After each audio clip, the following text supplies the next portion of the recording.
Na tomhle místě se potkáváme na straně jedné s klienty Broker Consulting, na straně druhé s výraznými tvářemi Broker Consulting, ale přiznám se, že tohle setkání je absolutně ojedinělý a výjimečný. Ne teda, že by Lenka nebyla klientkou Broker Consulting, ale troufám si tvrdit, že v několika následujících minutách se vlastně částečně dotkneme finančního plánu, ale myslím si, že to je možnost setkání se s člověkem, který vyzařuje obrovskou sílu, protože Lenka byla úspěšnou obchodní manažerkou, pak přišly životní okolnosti, které absolutně proměnily ten život a v současné době ta nejvýraznější pozice je máma v první řadě. Přesně tak. A ta druhá nejvýraznější je, že Lenka Hajgajda stojí v čele asociace genové terapie, říkám to doufám správně ten název, což je asociace, která se snaží podporovat vědu. Je to tak? My se nesnažíme, my to děláme. No jasně, ano, vy podporujete vědu. A já když jsem se díval na to, co všechno asociace dělá, tak vlastně hned na té první stránce je naprosto neuvěřitelný údaj, že 350 milionů lidí na této planetě se potýká s vzácným onemocněním. A je to vlastně stejný počet jako počet lidí, který prochází nemocí AIDS anebo rakovinou.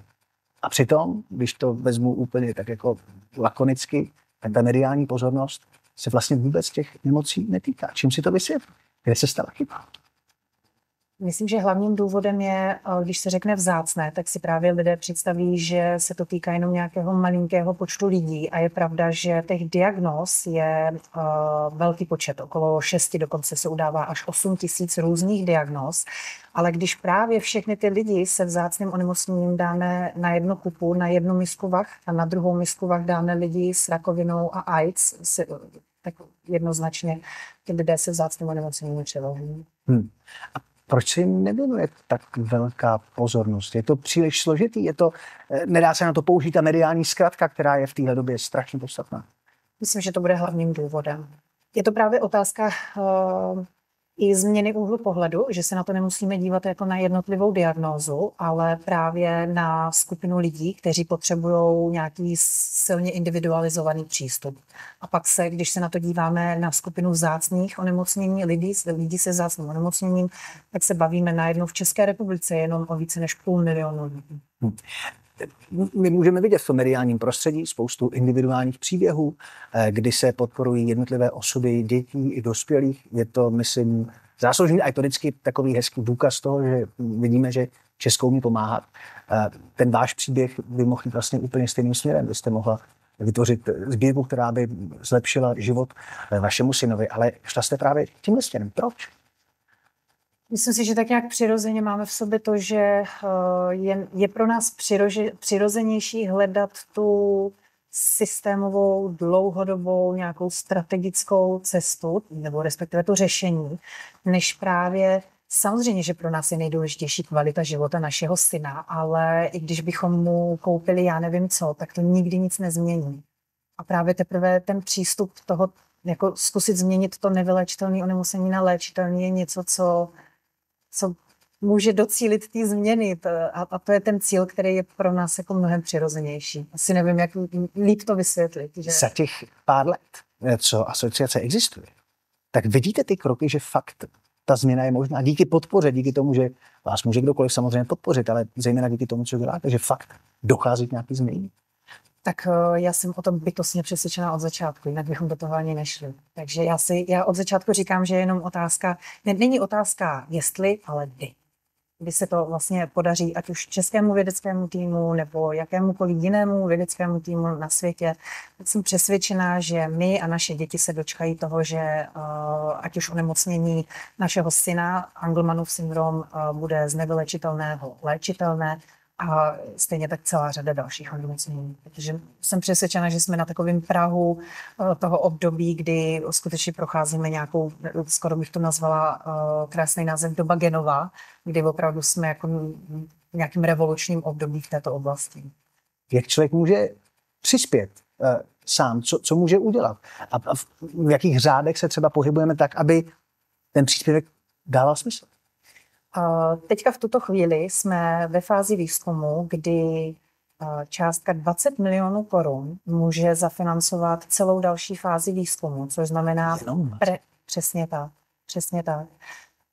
Za 20 milionů je český vědecký tým schopen udělat preklinické zkoušky. To znamená, že za tu dobu, kterou my jsme je doteď podporovali, tak oni navrhli konkrétní terapeutický postup, který by právě věří, že to by mohlo být to řešení pro naše děti.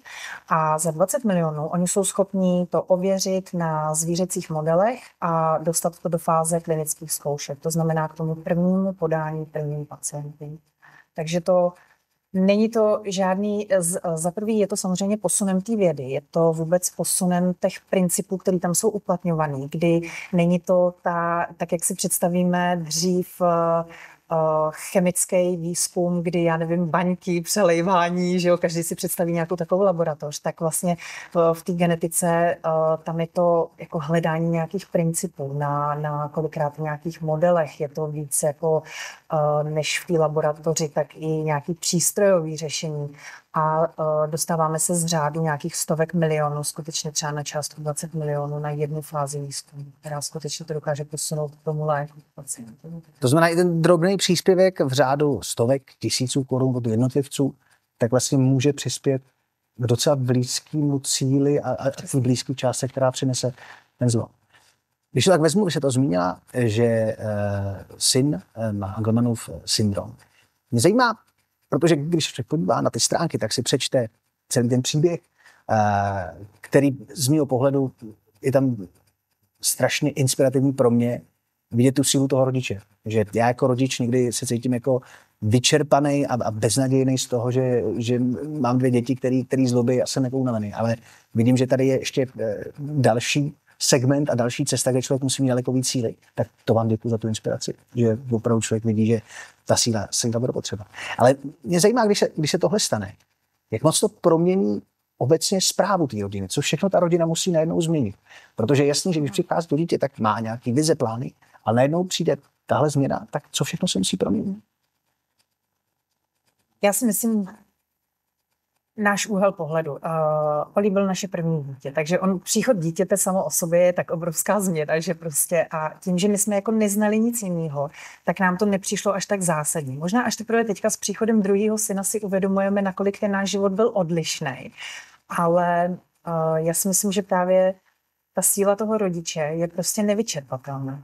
To je, i když samozřejmě každý den bojujete s tím pocitem, že nejradši bych to vzal všechno na svoji hlavu, místo toho dítěte, tak ale prostě ta síla toho rodiče je jednoduše nevyčerpatelná. To je asi ten hnací motor a pak samozřejmě jako samotný Olí, kdy prostě, když jako vidím, co on dokáže, co zdolává, tak myslím si, že on ve finále je tím naším hnacím motorem. Jak je to s časem? Můžete se ještě nějakým způsobem časem vrátit k tomu povolání, nebo je to prostě full time, nechci mít job, ale full time poslání? Já teda bez urážky k bývalému zaměstnavateli, ale doufám, že se nebudu muset vracet, protože svým způsobem i ta nezisková organizace, ty činnosti, co děláme, je to nějaký způsob terapie a určitě jsem si jistá, že to je něco, čemu bych se chtěla už věnovat naplno. A pokud možno už nastálo. Jak moc důležitý je v tomhle případě mít třeba vedle sebe parťáka, který se postará o finance, o finančního doktora, který najednou člověka sejme tu další odpovědnost. Je to třeba, že tady najednou právě v této situaci se člověk uvědomí, jak je důležitý mít někoho takového, jako je Matěj. V tom vašem případě. Já si dokonce myslím, že to je klíčové. Protože to je vlastně jedním jako z klíčových prvků toho, abyste si mohli vůbec dovolit, protože dělat v nezisku znamená samozřejmě, nebo vůbec pečovat o dítě na plný úvazek znamená ztráta jednoho příjmu, tak to prostě v České republice je, bohužel. A vlastně my jsme vůbec jako potřebu řešit nějak naše finance získali až po tom, co jsme teda začali tvořit rodinu a narodili se nám děti, ale když vlastně máte dítě s takovýmhle závažným onemocněním a teď víte, že nikdy nebude schopno se samo o sebe postarat, tak samozřejmě ta zodpovědnost se ve vás probudí, troufám si říct, ještě jako 1000násobně víc prostě. A zvládne to člověk sám, je to fakt lepší? Ne, určitě ne. Já nebejt Matěje, tak si myslím, že jako je to o tom, že vy máte přístup ke spoustě informací, ale navrhnout si to řešení, to se přiznám, to je úplně mimo jako moje nějaké schopnosti a vůbec jako nedokážu si to představit. Takže co bylo pro nás zásadní, tak vlastně my jsme Matěje potkali až vlastně díky našim dětem.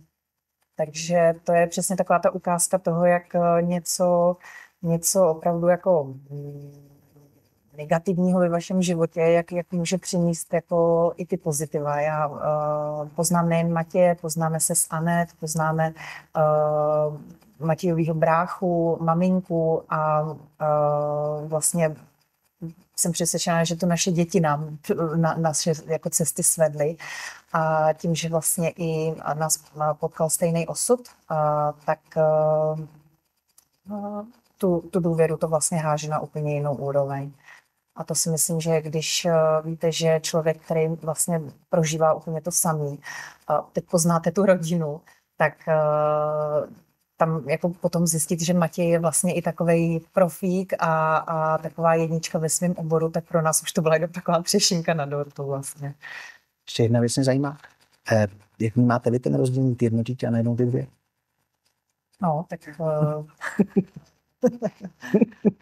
vnímám velmi intenzivně. Velmi, velmi intenzivně. A je to jako sranda, protože spousta lidí vás připraví na to, jako připravte se na to, budete procházet takovýma těma... Na to si člověk říká, že jsou takový keci. No jo, dobrý, prosím tě, nech toho, jako já mám tady ještě navíc, máme Olivera, který... No právě, a oni připravte se na to, jak vám bude líto, jako že díky tomu samému budete zjišťovat, o co jste všechno s Olivem přišli. A teď my normálně každý druhý den čelíme situaci, kdy si říkáme, ježiš, Jo. To je ten jeden aspekt, který je úplně jasný. Člověk si kdy uvědomuje, jak ty povrozený byly daleko lepší. Ale ono to tak není. Oni jsou zlatý, úplně všichni. Já děkuju moc krát za ten inspirativní příběh a vlastně za tu definici toho, jak by to asi mělo vypadat. Že člověk, který se stará o rodinné finance, by měl být parťákem a přítelem a nedílnou součástí každé rodiny. Ať už ta rodina prožívá jakýkoliv útrapy, ale taky radosti. Děkuju moc krát, že jste byla hostem. Já moc děkuju. Lenka Hajgejda. Představujeme vám Anetu a Matěje Kubrtovi, kterým před lety Broker Consulting změnil život. A to doslova. Po nástupu do stejné firmy se stali nejen skvělými parťáky v práci, ale i doma. Dnes společně vychovávají 2 krásné děti a zároveň podnikají. Svým klientům poskytují finanční a realitní služby nejvyšší kvality. Aneta se i při mateřské dovolené stará o desítky klientů. Matěj dosáhl v Broker Consulting mety nejvyšší. A to pozice obchodního ředitele. Vedle špičkové péče o klienty dlouhodobě aktivně podporují charitativní organizaci Dobrý skutek.